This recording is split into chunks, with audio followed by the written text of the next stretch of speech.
Hey guys, tonight we're talking about life expectancy in the Middle Ages, a time when simply waking up in the morning counted as a personal achievement. So before you get comfortable, take a moment, like the video, and subscribe. But only if you genuinely enjoy what I do here. And let me know in the comments where you're tuning in from, and what time it is for you. It's always fascinating to see who's joining us from around the world. Now dim the lights. Maybe turn on a fan for that soft background hum, and let us ease into tonight's journey together. If medieval history had a most misunderstood statistic award, it would go without competition to this sentence. People in the Middle Ages only lived to about 30. This line gets repeated so often that it has basically achieved folklore status.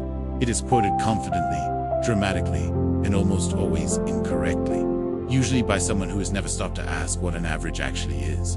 Because this number does not mean medieval adults woke up on their 30th birthday, looked in the mirror, and said, "Ah yes, the time has come," before gently collapsing into the nearest ditch.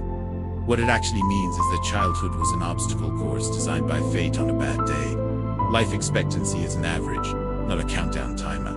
And medieval averages were absolutely demolished by infant and child mortality. When huge numbers of children die very young, and in the Middle Ages they did, the math becomes deeply unhelpful. The average sinks, even if the adults who survive go on to live fairly long, stubborn lives. Imagine a village where half the children never reach adulthood. The survivors might live into their 50s or 60s long enough to complain about their joints, criticize the youth, and insist things were better back in my day. But the average still looks grim, because the early deaths pulled the number down like an anchor tied to a sinking boat. This is why medieval life expectancy looks horrifying on paper. Birth itself was risky. Infancy was dangerous. Childhood was a long series of chances to get unlucky. There were no antibiotics, no vaccines, no germ theory, and no one saying, "Maybe don't drink that." A fever was not a minor inconvenience. It was a negotiation. A small cut was not an annoyance. It was a potential career-ending injury for your entire life. The medieval world was not filled with weak adults. It was filled with adults who had already survived the hardest part. Those who made it past childhood were not fragile. They were battle-tested. So that famous number does tell us something important, just not what people think. It tells us the Middle Ages were not a world of short lives. They were a world where survival was front-loaded, uneven, and deeply unfair, which frankly is a very medieval way to do statistics. If medieval life expectancy was a numbers problem, birth was where the math immediately tried to kill you. Being born in the Middle Ages was not a gentle entrance into the world. It was a high-risk event, involving pain, uncertainty, and a complete lack of anyone who actually knew what they were doing. Childbirth was dangerous for everyone involved. Mothers faced labor without anesthesia, without antiseptics, and without the comforting presence of someone who understood infections. Midwives relied on experience, prayer, and a collection of herbal remedies that ranged from helpful to, "This might make things worse, but we are committed now." There were no hospitals in the modern sense, no emergency surgery, no sterile instruments. If complications arose, the solution was often spiritual encouragement and hoping the situation respected good intentions. And the baby entered a world that immediately tested its commitment to staying alive. Exposure to cold, poor nutrition, and disease began almost instantly. Even the first few days were critical. Many infants did not survive long enough to be formally named. Not because parents did not care, but because naming someone who might not survive the week was emotionally expensive. Birth records from the Middle Ages reflect this harsh reality. Baptisms were sometimes rushed, not out of panic, out of experience. People knew the odds. They lived with them. Mothers who survived childbirth were not automatically safe either.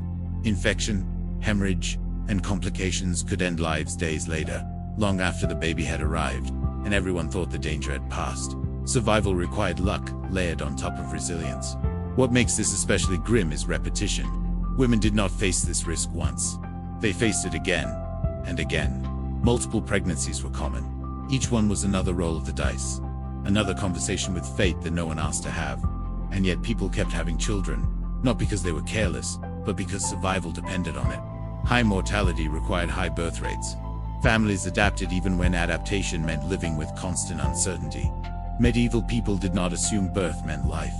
They hoped for it carefully, quietly, and with the emotional restraint of people who had learned that optimism needed limits. Birth in the Middle Ages was not the beginning of safety. It was the beginning of a long negotiation. If you survived birth in the Middle Ages, congratulations, you had officially cleared the tutorial. Unfortunately, the real game started immediately afterward, and it was significantly harder. Childhood was not a protected, innocent phase of life. It was the most statistically dangerous period you would ever experience, and it showed absolutely no mercy. Medieval children faced dangers everywhere. Disease was constant. Hygiene existed, but without any understanding of why it mattered. Germs were invisible, mysterious, and apparently very committed to their work. A simple fever could spiral into something fatal, and no one knew when it crossed that line. Doctors did not measure symptoms. They guessed confidently. Accidents were another favorite threat. Children worked early. They played near animals, tools, open fires, rivers, wells, and cots, with no safety standards whatsoever. Falling into something was not a rare mishap. It was a common childhood milestone. And without modern medical care, injuries that seem minor today could quietly end a life. Nutrition didn't help. Many children lived on diets heavy in grains and light in variety. In good years, this was manageable. In bad years, it weakened bodies and lowered resistance to illness. Hunger made everything worse, including survival. Parents knew this. They watched children grow with a mixture of love and restraint. Every milestone was celebrated quietly, cautiously, as if joy itself might attract bad luck. The longer a child lived, the better their chances became, but no one ever fully relaxed. This is where modern misunderstandings begin. We imagine medieval childhood as emotionally cold. It was not. It was emotionally careful. Loving deeply while expecting loss was a survival strategy. People learned hope in measured doses. And yet, despite everything, many children did survive. Those who made it past the most dangerous early years grew stronger, tougher, and remarkably resilient. By adolescence, survival odds improved significantly. At that point, you had beaten the hardest level without even realizing it. Childhood in the Middle Ages was not short because people didn't value children. It was short because the world did not care. If you reached adulthood, you didn't just grow up, you earned it. There is a stubborn myth that medieval parents didn't love their children because so many of them died. The logic usually goes like this. If loss was common, attachment must have been weak. This idea sounds neat, emotionally tidy, and completely wrong. Medieval parents loved their children intensely. We know this from letters, wills, prayers, church records, and graves. Parents mourned deeply. They grieved publicly and privately. They wrote about their children. They paid for memorials when they could afford them. They did not shrug and move. Unlike emotionally distant robots made of straw and theology, what medieval parents practiced was not emotional detachment. It was emotional management. When death is common, you do not stop loving. You stop assuming. You learn to love while holding back just enough to survive the grief if the worst happens. This wasn't coldness, it was experience. Parents celebrated milestones carefully. A child's first year mattered. Reaching early childhood mattered. Surviving winter mattered. Each stage unlocked a little more relief, a little more hope. Naming ceremonies were sometimes delayed, not because parents were indifferent, but because naming someone who might not survive the month was emotionally expensive. It was grief budgeting. You can see this caution everywhere. Parents prayed obsessively. They used charms. They followed folk remedies. They tried everything available, even when those options ranged from mildly helpful to deeply questionable. This wasn't ignorance. It was desperation mixed with love. And when children died, parents did not respond with stoicism. They responded with mourning that looks painfully familiar to us. Tears, prayers, guilt, anger, and silence appear repeatedly in medieval records. Loss hurt then just as much as it hurts now. The difference was frequency, not feeling. Ironically, this myth exists because medieval parents adapted so well. They functioned despite loss. They continued working, raising families, and living. Modern observers mistake resilience for indifference. But resilience is not the absence of love. It is what love looks like when it has no choice but to continue. Medieval parents loved their children fully, just without the luxury of assuming a happy ending. Here's the plot twist most people never hear. If you survived childhood in the Middle Ages, your life expectancy quietly improved, dramatically, not magically. This was still the Middle Ages, but enough to completely reframe that infamous "people only live to 30" line. Once you made it past infancy, early childhood, and adolescence, you had already cleared the most dangerous phase of medieval life. At that point, you were no longer constantly rolling the dice against nature. You were still playing the game, but the odds had stopped being openly hostile. Many medieval adults lived into their 50s. Quite a few reached their 60s. Some even reached their 70s, at which point the village collectively decided you were either blessed, cursed, or secretly immortal. Old age wasn't common, but it absolutely existed. And when it did, it came with authority. Elders were respected, consulted, and occasionally blamed for everything that went wrong. Which is still how old age works today. This is where modern misunderstandings really collapse. Medieval society was not a place where everyone died young. It was a place where many died young, and the survivors often lived surprisingly long lives.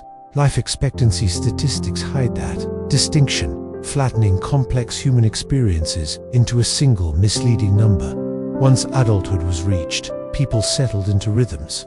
They worked, married, raised families, complained about aches, and developed strong opinions about how lazy the younger generation had become. In other words, adulthood looked familiar, just with fewer safety nets and more medieval consequences.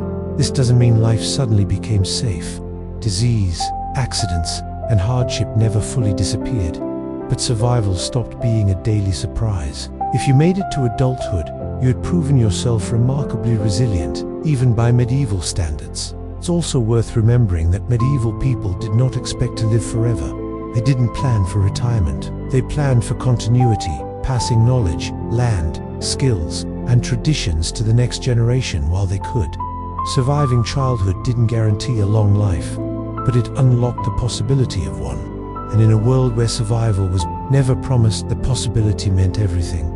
Surviving childhood in the Middle Ages did not mean you had beaten disease. It meant disease had agreed to stop sprinting at you and instead walk calmly behind you for the rest of your life. Illness was not an occasional visitor. It was background noise, always present, always waiting for an opening.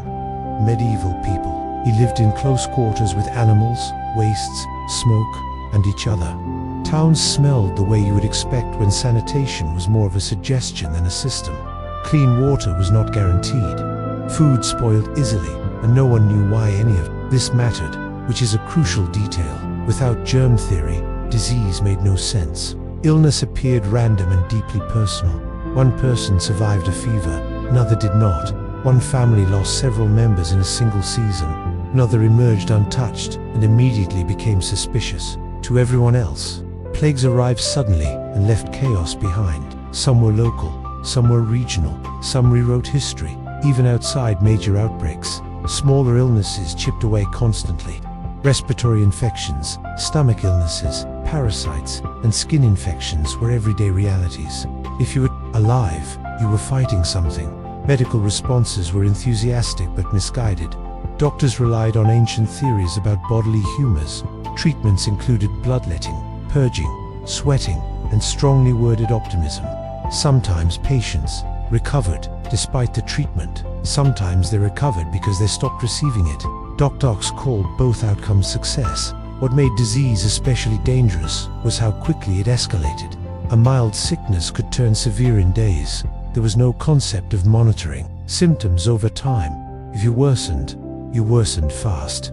Families often realized someone was in serious trouble only when it was already too late. Even strong adults were vulnerable. Hard work weakened bodies. Poor nutrition lowered resistance. Cold winters and bad harvests created perfect conditions for illness to spread. Survival required luck, layered on top of resilience, layered on top of exhaustion. And yet, people adapted. They learned patterns. They noticed seasons of sickness. They isolated when they could.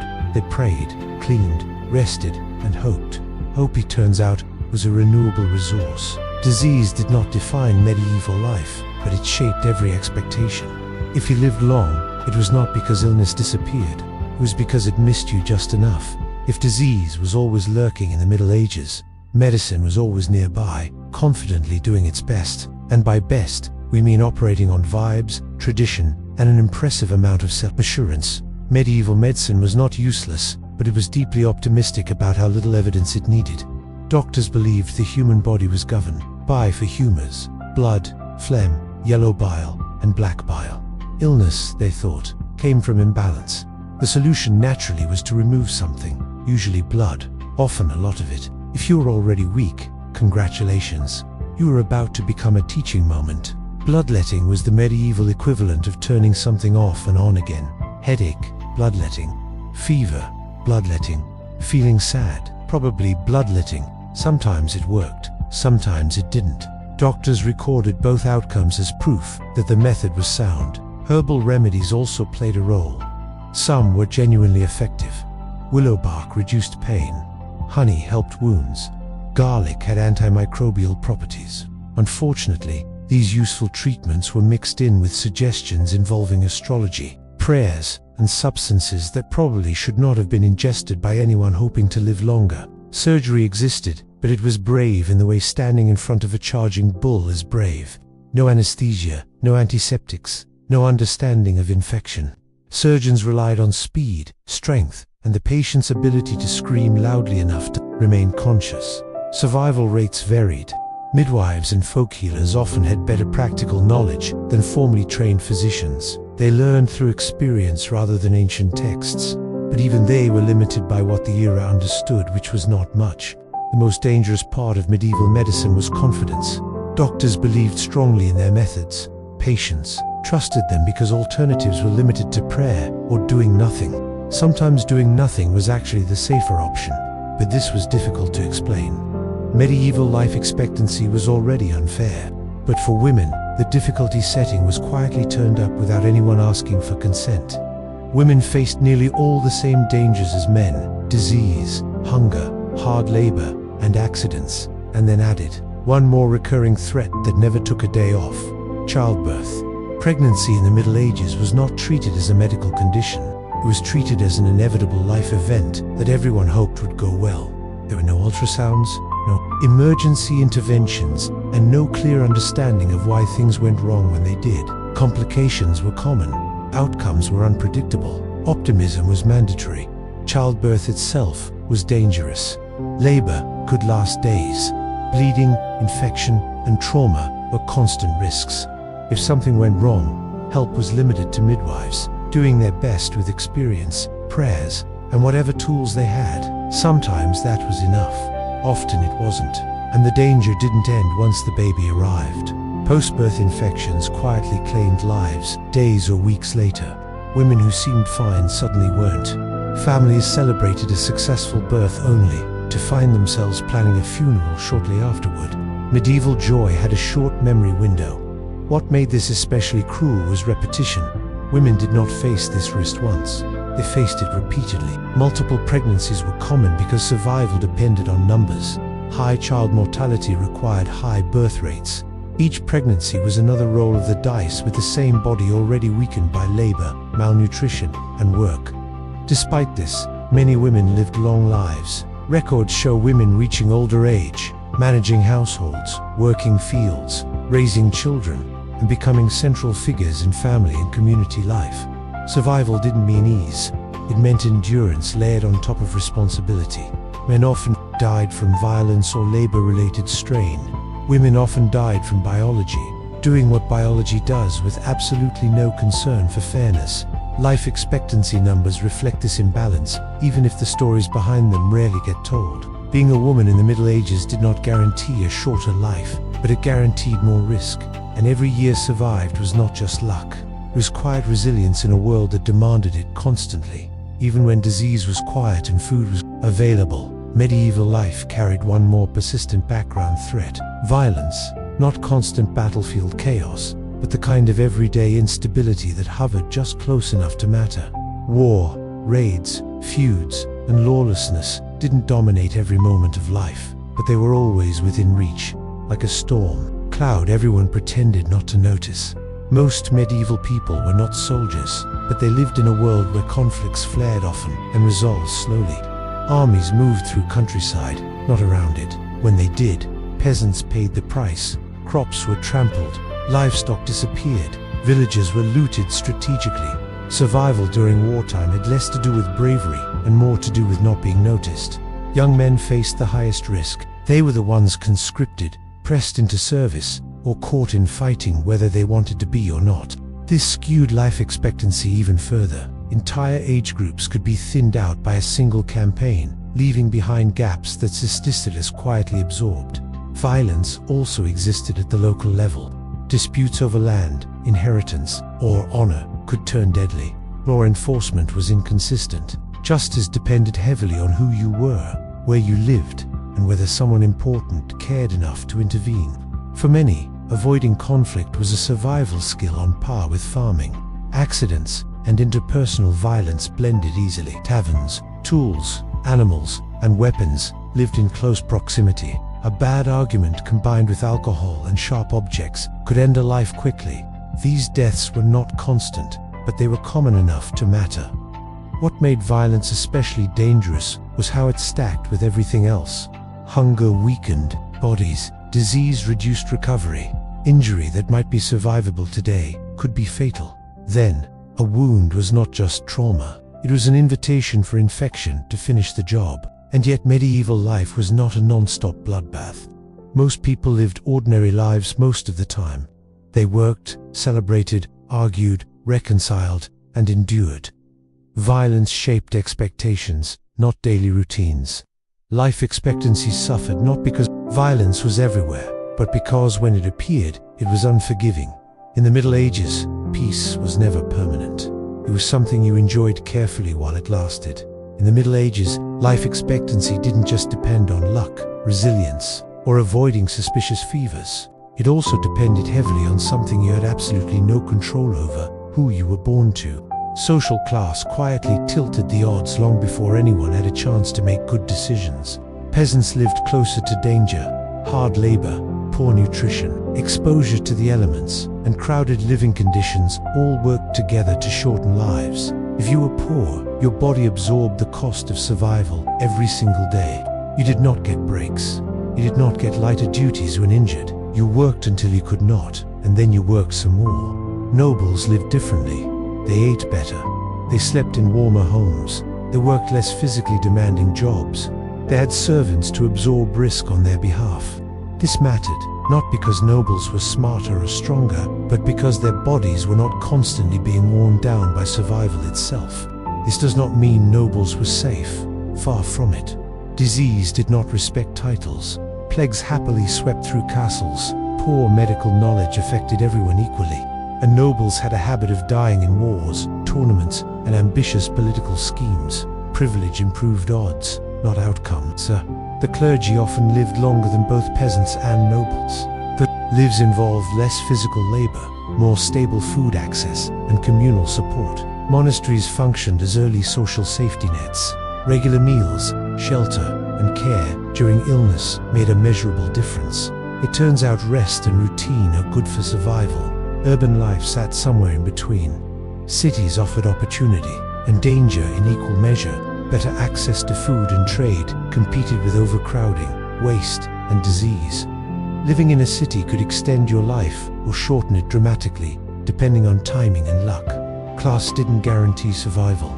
It nudged probabilities. A peasant could live long, a noble could die young. But statistically, comfort mattered. Reduced physical strain mattered. Consistent nutrition mattered. Life expectancy in the Middle Ages was not evenly shared. It was distributed according to burden, and the heaviest burdens were carried by those least able to avoid them. One of the strangest modern misconceptions about the Middle Ages is the idea that old people simply did not exist, as if medieval villages were populated entirely by the young, the exhausted, and the recently deceased.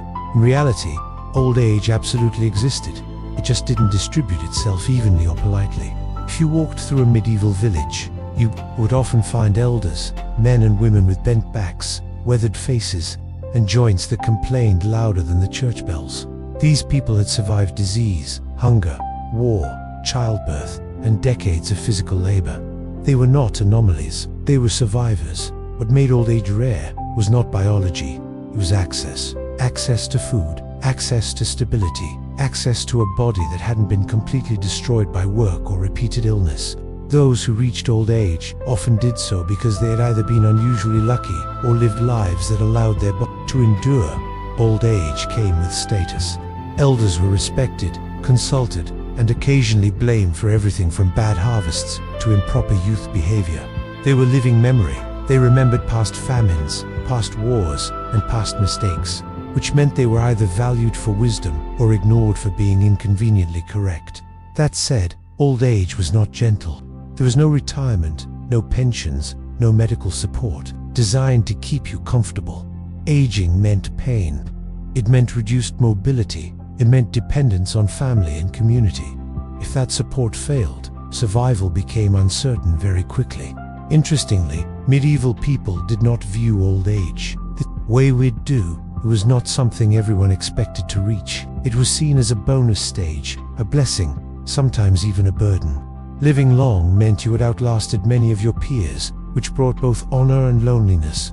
Records show people living into their 60s and 70s, sometimes even beyond. These individuals did not invalidate low life expectancy numbers. They explained them. They showed what was possible when early risks were survived. Old age in the Middle Ages was not rare because people couldn't live long. It was rare because too many never got the chance. And those who did, they carried an entire era on their backs, literally and historically. By this point, it should be clear that medieval life expectancy has been doing a very poor job of explaining medieval lives. The number exists, it is technically accurate, and it is almost always misunderstood in the most confident way possible. Life expectancy is not a promise, it is not a prediction, it is not a countdown clock hovering over your head. It is an average, a mathematical summary of wildly uneven experiences, and in the Middle Ages, those experiences were uneven to the point of absurdity. When half of all children die young, averages collapse. They get dragged downward by tragedy long before adulthood even has a chance to participate. The result is a number that sounds shocking, but explains very little unless you understand what shaped it. Modern readers often hear low life expectancy and imagine a society where everyone lived short, miserable lives. That image feels neat and dramatic. It is also wrong. Medieval people did not move through life expecting to die at a certain age. They expected uncertainty. They expected risk. They expected that survival was something you earned year by year, not something guaranteed by default. This difference matters. People planned their lives differently. They did not think in decades ahead. They thought in seasons, harvests, winters, survived, children grown strong enough to help. Each year lived was an accomplishment, not a stepping stone toward a fixed endpoint. Lifespan, the maximum age someone can reach, remains surprisingly stable across human history. What changed dramatically was how many people reached it. Medieval society filtered people early and harshly. Modern society filters far later. The ceiling did not move much, the floor did. Statistics hide that human truth. They compress grief, luck, endurance, and resilience into a single number and pretend it tells the whole story. It does not. It never has. Life expectancy tells us how dangerous a society is, not how fragile its people are. Medieval people were not biologically weaker. They were environmentally overwhelmed. Understanding this changes how we see the Middle Ages, not as a world of short lives, but as a world of high risk, where survival itself was an achievement worth respecting. When you step back and look at medieval life expectancy without the misleading averages, a quieter truth begins to emerge. Medieval people were not constantly dropping dead at a fixed age, and they were not unaware of how dangerous their world was. They lived with that knowledge every day. Survival was not assumed, it was negotiated. Life in the Middle Ages was shaped less by a number and more by exposure. Exposure to disease, hunger, violence, childbirth, accidents, and exhaustion. Each of these risks shaved lives away unevenly, early, and often. Some people were taken quickly, others endured long enough to become the quiet pillars of their communities. The difference was rarely moral, intelligent, or deserved. It was circumstantial. Medieval people did not expect long lives. They hoped for functional ones. A good year meant enough food, no serious illness, and everyone still breathing by winter's end. That was success. Planning decades into the future made little sense when next season was never guaranteed. And yet, people still loved deeply. They raised families. They passed on skills.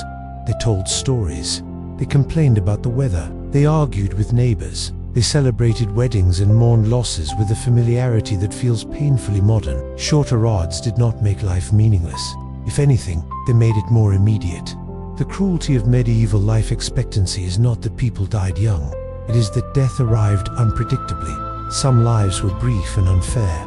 Others were long and heavy with experience. The averages flattened those stories into something tidy and misleading. When someone did reach old age, it mattered. Elders were living proof that endurance was possible. They carried memory, perspective, and sometimes wisdom forged through loss. Their presence reminded everyone else that survival was not impossible, just uncertain. So the real lesson is not that medieval life was short, it was fragile. And in that fragility, people adapted. They worked, endured, and continued forward anyway.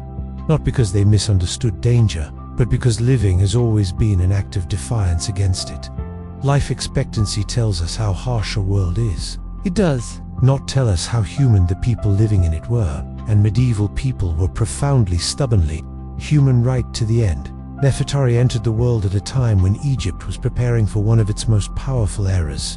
Although her exact origins remain uncertain, what is clear is that she was raised far differently from most women of her age. This was not a girl trained merely to look regal in procession scenes or to sit silently behind a throne. From an early age, Nefertari received an education reserved for the elite. Language, writing, religious symbolism, and court etiquette. She could read and write hieroglyphs fluently, a skill so rare that even many high officials lacked it. In a civilization where words were sacred and writing itself was seen as divine, literacy was power. Her name, Nefertari Meritmot, meaning the most beautiful of them all, beloved of the goddess Mut, carried religious and political weight. Beauty in ancient Egypt did not simply refer to physical appearance. It implied harmony, intelligence, moral balance, and divine favor. To be beautiful was to embody Ma'at, cosmic order itself.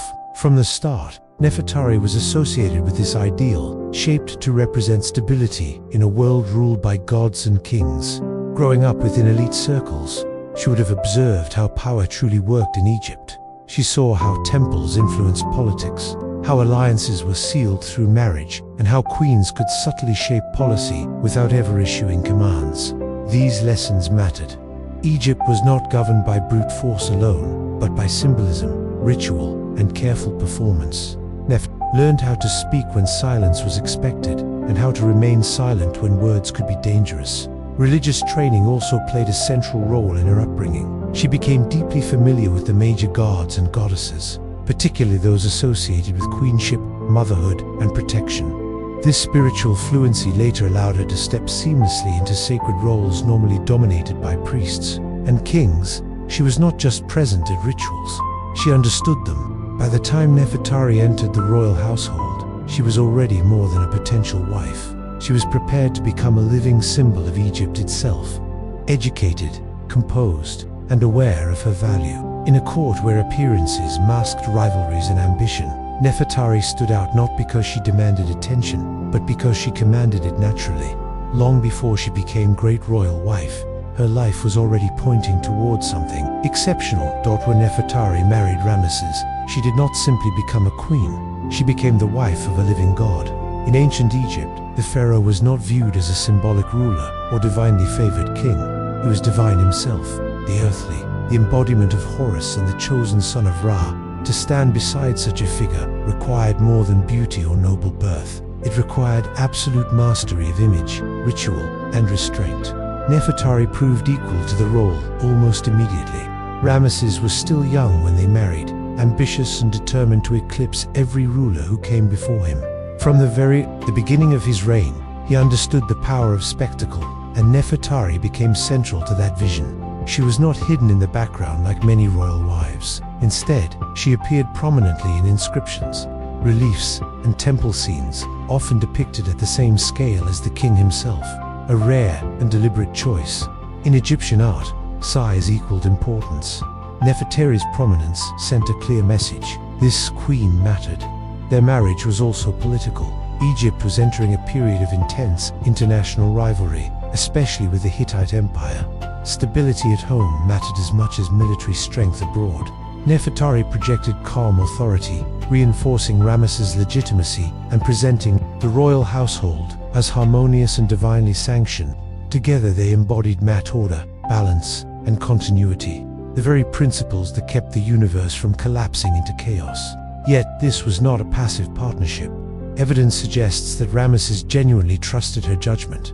Unlike many queens whose influence is inferred only indirectly, Nefertari's presence is explicit.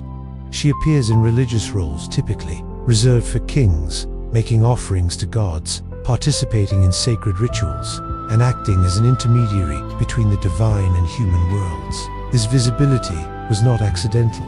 It reflected her competence and the confidence placed in her. Emotionally, their bond appears unusually strong by royal standards.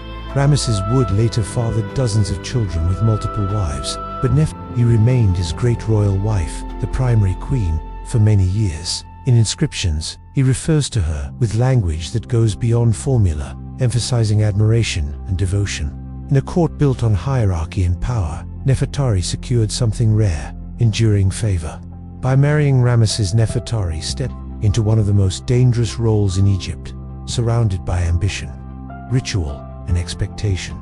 She did not vanish into the throne's shadow. Instead, she helped shape its image and quietly its authority. Nefertari's greatest strength did not lie in ceremony alone, but in diplomacy, a skill that elevated her far beyond the role of a traditional consort. During Ramesses' reign, Egypt was deeply entangled in international politics. The Near East was a fragile chessboard of rival powers, shifting alliances, and constant threats of war. Words, when used correctly, could prevent bloodshed. Nefertari knew this, and so did the king. Her most remarkable diplomatic role is revealed through surviving correspondence with the Hittite court, particularly with Puduepa, the powerful queen of the Hittite Empire. These letters were not ceremonial greetings written by scribes and stamped with royal names. They were personal, warm, and politically precise. Nefertari addressed Puduepa as an equal, "my sister," a term reserved only for rulers of the highest rank. This was not flattery, it was a statement of status. Through these exchanges, Nefertari acted as a stabilizing force following years of hostility between Egypt and the Hittites. After decades of conflict, including the famous Battle of Kadesh, peace was fragile. Treaties could be signed by kings, but trust was built through relationships. Nefertari helped maintain that trust. She sent gifts of gold, fine linen, and luxury goods, reinforcing Egypt's wealth while signaling goodwill. Each gesture carried meaning. Each word was carefully chosen. What makes this extraordinary is that she operated in a political space dominated almost entirely by men, while male diplomats negotiated borders and armies. Nefertari worked through softer, but no less powerful channels: kinship, language, religious symbolism, and mutual respect. She understood that diplomacy was not just about dominance, but perception. If peace appeared honorable, it was more likely to last. Her literacy gave her a decisive advantage. She could read foreign correspondence herself, understand nuance, and respond without relying entirely on intermediaries. This direct engagement made her an asset Ramesses could trust in sensitive matters. It also made her visible beyond Egypt's borders, enhancing her reputation across the ancient world. In these letters, Nefertari is not passive, submissive, or ornamental. She is confident, articulate, and deliberate, a queen fully aware of her influence. Through diplomacy rather than decree, she helped secure stability for an empire at its height. While armies guarded Egypt's borders, Nefertari guarded its peace quietly, effectively, and with remarkable intelligence. In ancient Egypt, queenship was not only political, it was sacred. Nefertari's authority flowed as much from religion as from marriage, and she understood this better than most. The queen was expected to embody divine femininity on earth, acting as a living bridge between gods and mortals. Nefertari did not merely play this role, she inhabited it fully. She was closely associated with Isis, the divine wife, mother, and protector of kingship. Isis was not a passive goddess. She was a strategist, a magician, and a restorer of order. By aligning Nefertari with Isis in temple reliefs and inscriptions, the royal court was making a powerful statement. This queen was not just supportive, she was essential. Just as Isis restored Osiris and protected Horus, Nefertari symbolically protected Ramesses and the future of Egypt. Nefertari frequently appeared performing religious rituals, usually reserved for pharaohs. She made offerings to major deities, participated in temple ceremonies, and was shown engaging directly with the gods rather than standing behind her husband. These depictions were deliberate. Religion in Egypt was not personal belief alone, it was statecraft. A queen who could operate confidently within sacred space enhanced the legitimacy of the entire dynasty. Her role as God's wife and lady of the two lands carried practical power. Temples were economic engines controlling land, labor, and wealth. By participating in temple life, Nefertari indirectly influenced resources and religious networks across Egypt. Priests did not see her as ornamental, they saw her as divinely sanctioned. This sacred authority also shaped how she was perceived by the population. Common people might never see the queen in person, but they saw her image carved into stone, painted on walls, and invoked in prayers. Nefertari became familiar, reassuring, and powerful, a maternal presence within a vast and often intimidating empire. Importantly, religious power outlasted physical presence. Even as years passed and other wives entered Ramesses' household, Nefertari's divine associations remained intact. Sacred imagery does not fade easily. By anchoring herself so deeply within Egypt's religious worldview, she ensured that her authority could not be easily replaced. Nefertari's strength then was not loud or aggressive, it was ritualized, symbolic, and enduring. Through religion, she transformed queenship into something timeless, not just the wife of a king, but a necessary component of cosmic order itself. As years passed, Nefertari's position at court remained extraordinary, but time was never neutral in the household of Ramesses II. The king would live for decades and father many children with multiple wives, yet Nefertari's status as great royal wife carried a weight no other queen could easily replace. Her influence was not based on novelty or youth, but on trust built over years of shared rule, ritual, and responsibility. Royal inscriptions reveal something rare in ancient kingship, affection that appears personal rather than formulaic. Ramesses spoke of Nefertari with admiration, emphasizing her wisdom and grace, not merely her beauty. This mattered in a system where queens could be politically sidelined once they lost favor. Nefertari remained central long after the early years of the reign. Her authority did not depend on constant visibility, but on the foundation she had already secured. Motherhood strengthened this position further. Nefertari bore several of Ramesses' children, including princes and princesses who played roles in court and religious life. Through them, her influence extended into the next generation. In Egypt, legacy was everything. To be remembered through one's children was to achieve a form of immortality long before death. Yet even a favored queen could not escape the realities of time. As Nefertari aged, her appearances in official records gradually became less frequent. This was not erasure, but transition. Egypt's visual culture often emphasized idealized moments rather than chronological decline. Her image remained youthful, divine, and composed, frozen in perfection. Even as real life moved forward, what makes this phase of her life remarkable is the absence of rivalry or disgrace.